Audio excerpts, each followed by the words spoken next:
Call to order the Avon Town Council meeting for June 23rd. Please rise and join me for the Pledge of Allegiance.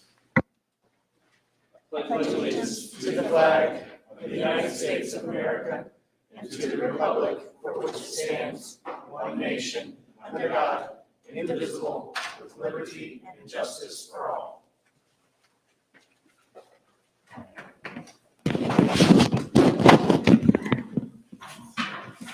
Julie, would you mind taking a roll call, please? Don Loudon. Present. Aaron Teveball. Present. Steve Eisenbarth. Present. Robert Pope. Present. Greg Zuzan. Present. Give me just 1 second. Running late here, pulling up my agenda. Here we go. Okay, next item on the agenda, consent agenda. I want to make sure it also includes, it's not written in the agenda, but includes the accounts about the payable vouchers that's on our desks. There aren't any questions. Entertain a motion. Do we need to add this, or how do we know it's included?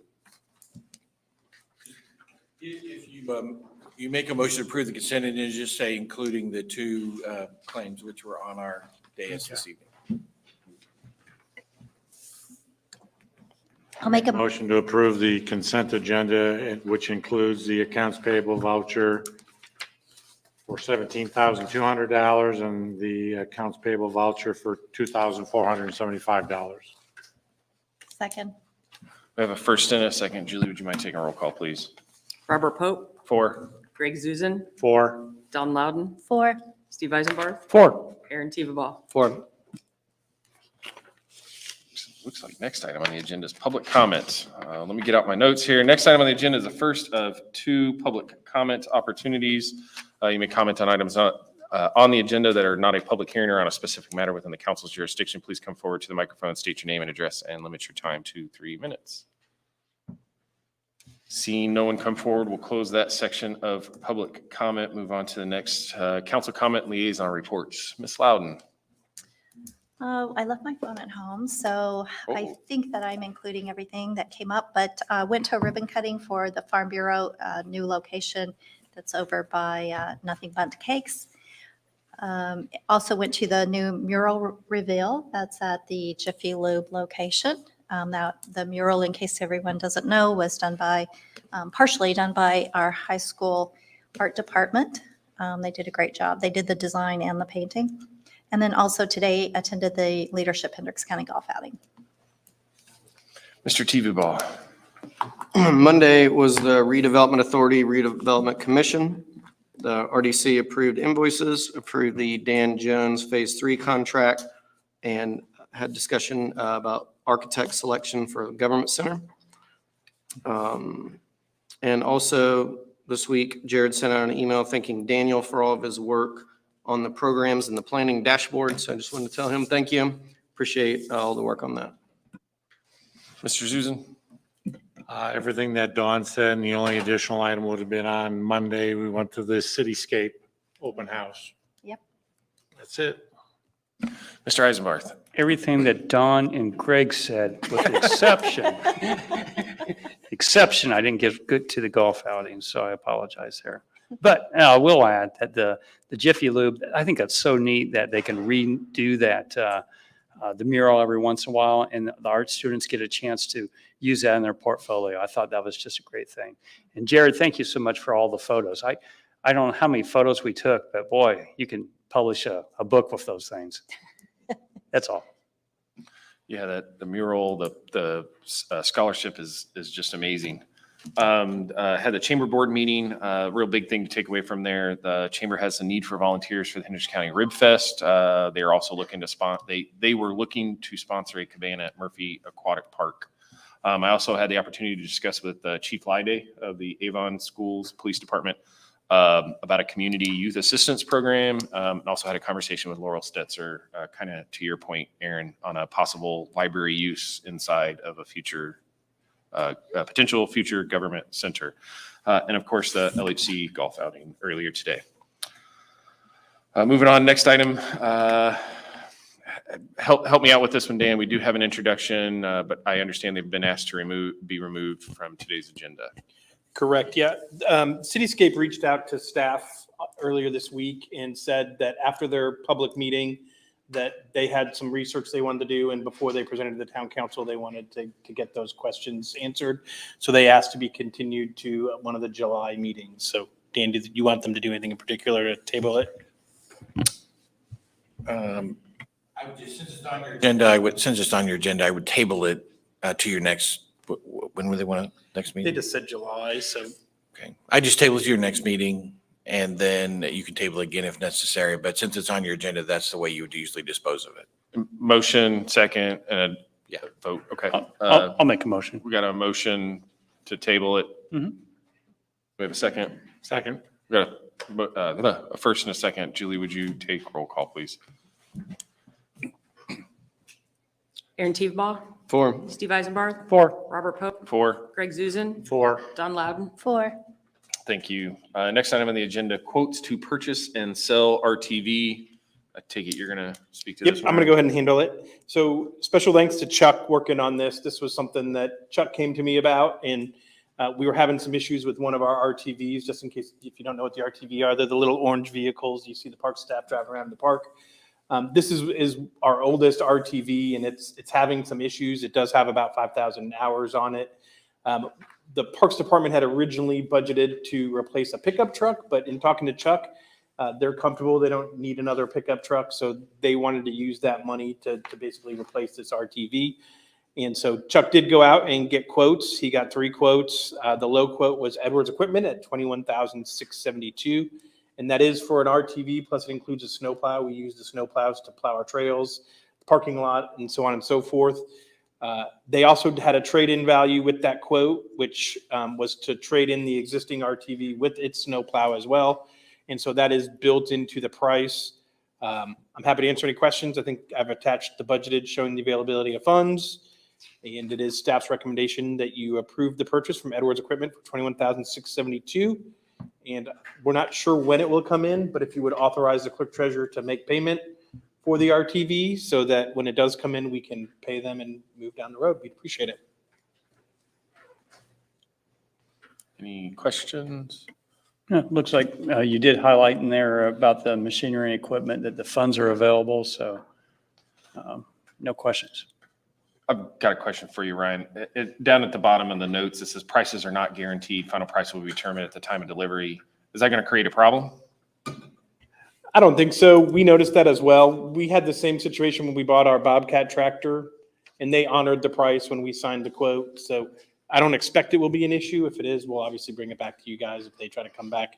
That obviously changes our whole quoting situation if they do that. So I don't think it will be an issue, but we're aware of it and we'll stay on top of it. And just for clarification, our motion today is only going to include the amount anyway. So if it goes beyond that, It'd have to come back to you anyway. null and void. Roger that. If there are no further questions, entertain a motion. Make a motion that we accept the bid for, from Edwards Equipment in the amount of $21,672 for the new RTV and for the clerk treasurer to make payment when it is delivered. We have a first. I'll second. We have a first and a second. Julie, roll call, please. Greg Zuzen, 4. Don Loudon, 4. Robert Pope, 4. Aaron Teveba, 4. Steve Eisenbarth, 4. Next item on the agenda, consideration of tax abatements. John, are you speaking to this one?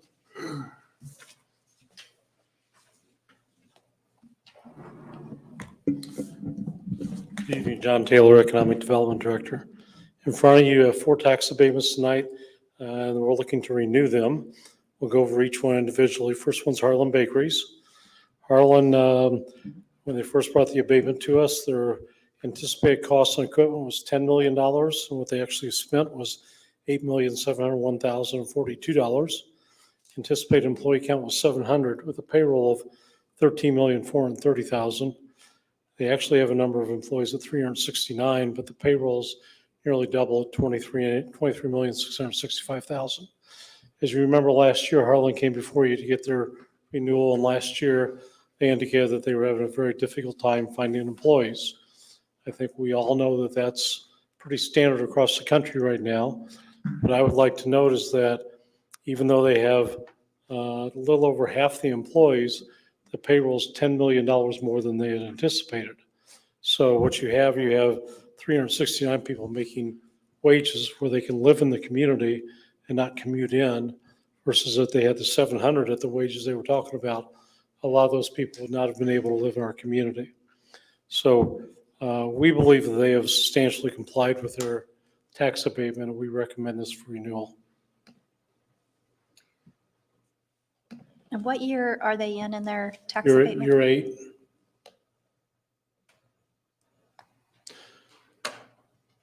So right now, they're paying 80% of their tax fee. My only question is on the 10 million that they have projected, they still have, it looks like 2 years to pick up $1.3 million in that projected number, right? They could. They're pretty close to target. I mean, they're on the right track there, so And I would say, as Harlan told you last year, if they could find the employees, they'd hire every one of them. And based on this, if they could hire the employees, their payroll would be over $40 million. Well, on the flip side, they've hired less, but they're paying them more. Yeah. yeah. I guess a question, point of order for you, Dan. Do we need to take these one at a time for a motion, or do them all at once, or? You can do either. Okay, Either. okay. For now, let's move on and get John's input on the other two. Okay, the next one is the Leo Brown Group. Can I make a suggestion? Let's just do them each separately because they're not intertwined. Okay. And there might be, I don't know if there is, but there may be an issue on one of them, and I don't want it to come back to having a bearing on the other. So I'd make a motion that we accept the Harlan Bakery 2022 compliance with statement of benefits, personal property tax abatement as presented. Second. We have a first and a second. Julie, would you take roll call, please?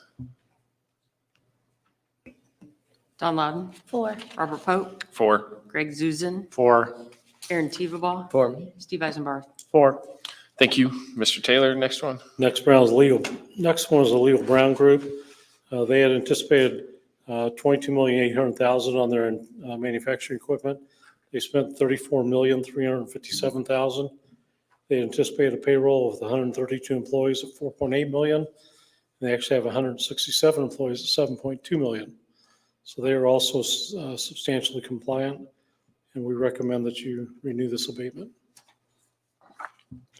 my only question, John, is this the last year of this abatement then? It's either 8 or 9. I don't. It's showing on here 2010, so I'm kind of confused. Yeah, this is one that we're trying to piece together a little bit of where the history was, which is kind of the point of the spreadsheet you guys have here, is we're working on trying to document some of those. If you notice, it wasn't actually completed until 2016. And so we're going to try to go back and piece that back together. So depending on if it actually started in 2016, it could have started in 2011 because they'd already be outside their window then at this point. So we think it's either in year 9 or 10, and we'll try to reconstruct that. Yeah, and how we will determine that is you guys make these initial grants, and then the abatement begins when they put the property in service. And how we know that is the taxpayer files a deduction on their personal property tax return when they file that with the county assessor. And so we'll be able to go back and see when they placed it in service and when was the first year they claimed the deduction.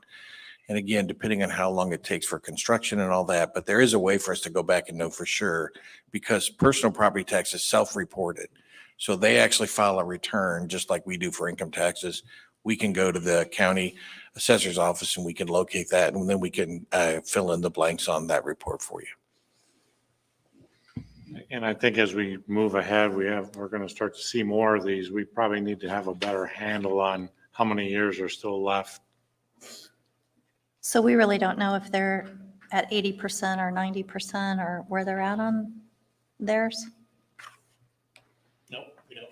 If we make a motion tonight, are we approving, could they possibly be at 10? And we're already going over and giving them an additional abatement? No, you're not making any such, all you are doing is they've submitted a statement of benefits to you. That means nothing until you determine they're in substantial compliance. If you do, then that form goes to the county assessor, and the county assessor either accepts it or not.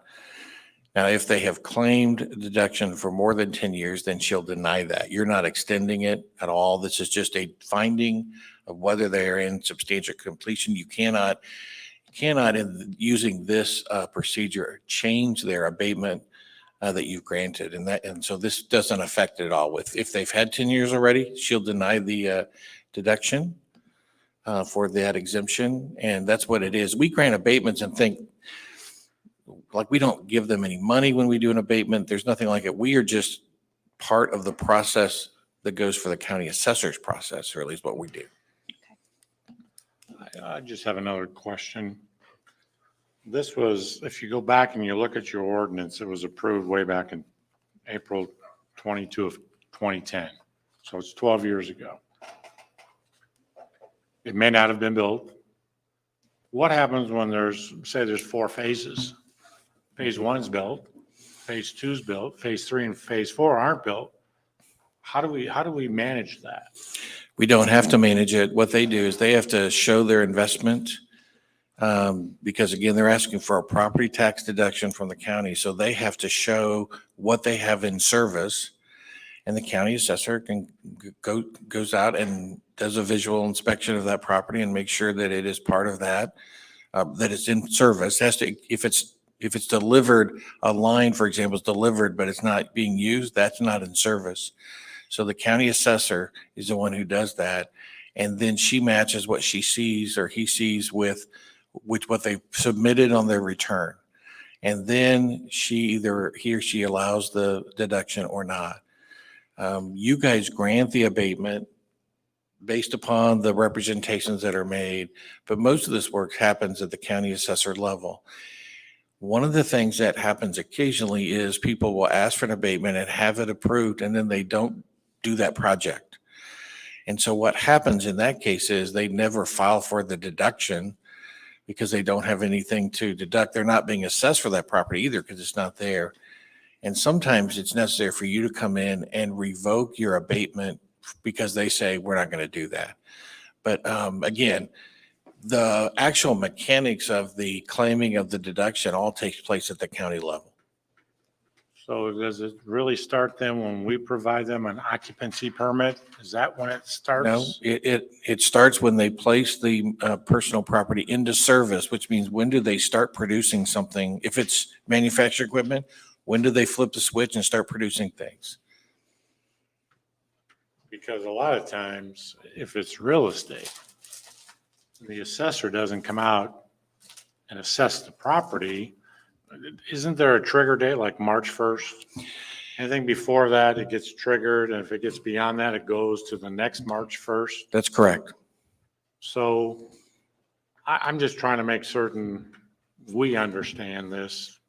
And I get it, it's the county that's going to help us police it, but I just want to have a better idea. And remember, real estate works differently than personal property. If they don't finish and occupy the building by March 1st, it goes on the next year. Right. And then that, of course, is paid a year late. Well, a lot of those owners try to do that. They rush, yeah. And push it out another year. But they're not going to owe tax on that capital investment. If they did it, for example, and before March 1st of 2023, they're not going to owe taxes on that until 2024. And so their first year of abatement on real estate is actually a year after the building is completed. Right. And so when you start counting the year of real estate, you have to start a year later. 2023 taxes payable 24 in that example. Personal property is much easier than real estate on that respect. Thank you. Good questions. If any further, no further questions, entertain a motion.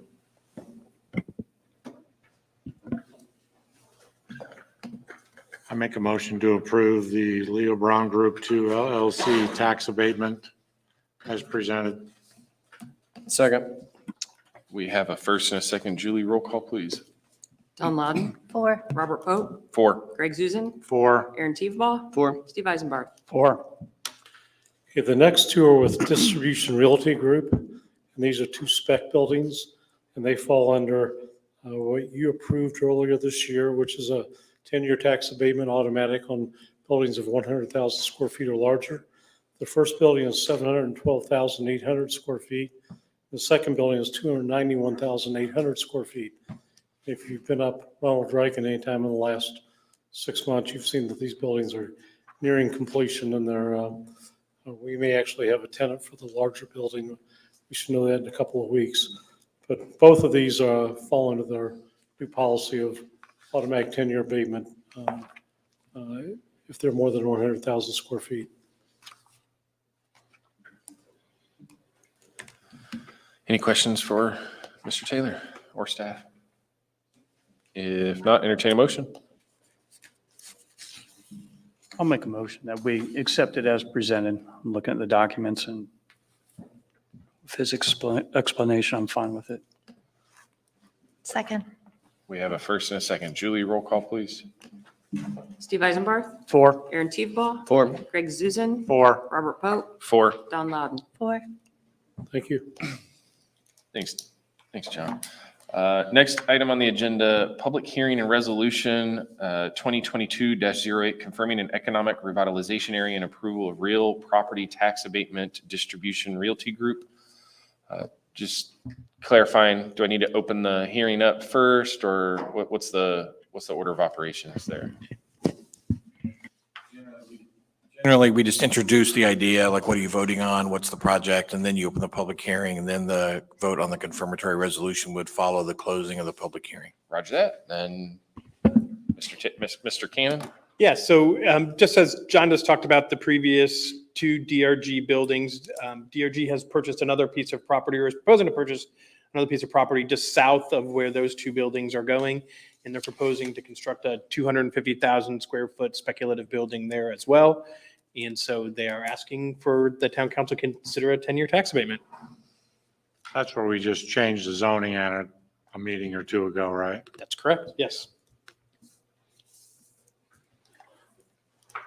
If there's no further discussion, I'll go ahead and open the public hearing. All right, let's note at 7:23 PM, the public hearing is open. If you have any comments to please come up to the microphone. Please come forward to the microphone, state your name and address.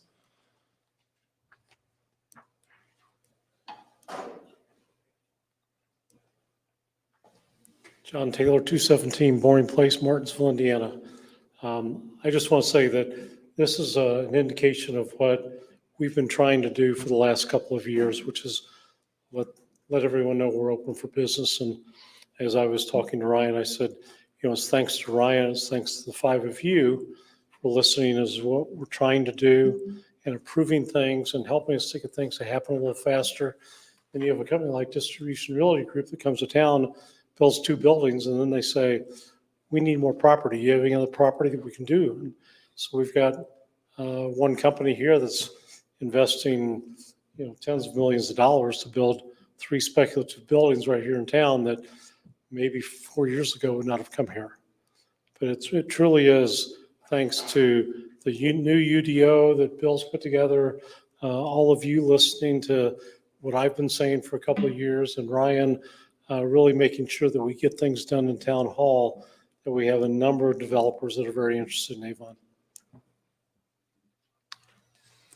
Thank you, John.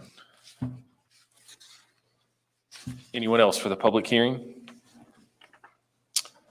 Seeing no one else come forward, we'll consider the public hearing closed at 7:24. It is the final reading. We can entertain a motion if there are no further questions. My only question is there's several Exhibit As, and then you have an Exhibit A1 and Exhibit A2. I think there's like 4 or 5 Exhibit As. Those are all different plus or minus acreage. Do we need to identify them differently? I mean, someone goes and looks at this and they say, well, look at Exhibit A. Well, which Exhibit A? You've got 4 of them. To me, it doesn't matter. I'm just asking a question. Yeah, they've got the legal descriptions on there, so I'm kind of curious on that too. Yeah, sorry, I just accidentally closed my, are you sure, are you looking at your packet or are you looking off of Electronic, on the website? Because there's No, I an Exhibit A, printed there's out an the Exhibit B packet. and Exhibit C. there's It 2 made us not Cs. show up on, yeah, there's 2 Cs. Yeah. Because there's 2 different legal descriptions because there's 2 different property owners that they're purchasing property from. I So see there's 2 that. Exhibit Cs. There's a 1A, there's an A1 for the messenger land and an A2 for the PDM2 land. That's part of C. Yeah, One so of the it may just Cs. be the way the pages are labeled, Greg. So your Exhibit A is actually the SB1. Okay, I'm And just, so I think that's just, we pulled those exhibits from their zoning documents, so they made us have, and so before we go record them at the county, we can make sure we clean that up. But Exhibit A will actually be the SB1. And okay. then your Exhibit B is the site plan for the development. And then the Exhibit C is the 2 legal descriptions. Okay. To be clear, we're essentially just discussing the incorrect page numbers I believe so, yes. effectively. Okay. Any further questions, entertain a motion? I make a motion to approve resolution number 2022-08 as presented. Second. We have a first and a second. Julie, roll call, please. Don Loudon, 4. Greg Zuzen, 4. Robert Pope, 4. Aaron Teveba, 4. Steve Eisenbarth, 4. Next item on the agenda, resolution 2022-09, interest in real estate.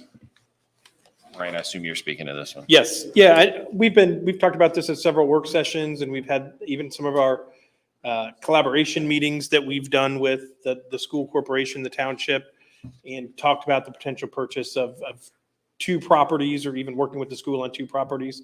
One north of Sycamore Elementary, and then the other one, the old tennis courts that they were kind of using as a staging area for their remodeling, which they're done with now. So this resolution is just authorizing us to kind of start negotiating, do appraisals if necessary, and start trying to work towards an agreement with the school corporation to see what we can do on those. So happy to answer any questions, but. Well, I thank you for putting this on the agenda because I've been kind of asking for this, but in my conversations with a school board member, I think what we need to do is get our 2 appraisals, and that becomes our offer. Because they're not going to tell us what they want for it, and we can only pay them what the average of the 2 appraisals are. And then, so on the tennis courts that we may or may not use as those, but convert them to pickleball courts, that's one. And then on the land north of Sycamore, there's 2 quadrants.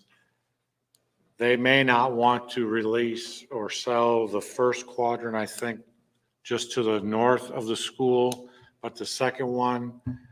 But my suggestion is we still go out and get our 2 appraisals on both of those parcels. In case they change their mind, we can at least make an offer. If they turn it down, that's okay. And then we still have the other offer on the second, looks like 54.7 acres. So, sort of in support of what Greg's saying here, if we pass this resolution, this is going to give you and staff that opportunity to do this behind the scenes negotiation. But I think that when you're doing appraisals on commercial property, it's not cheap.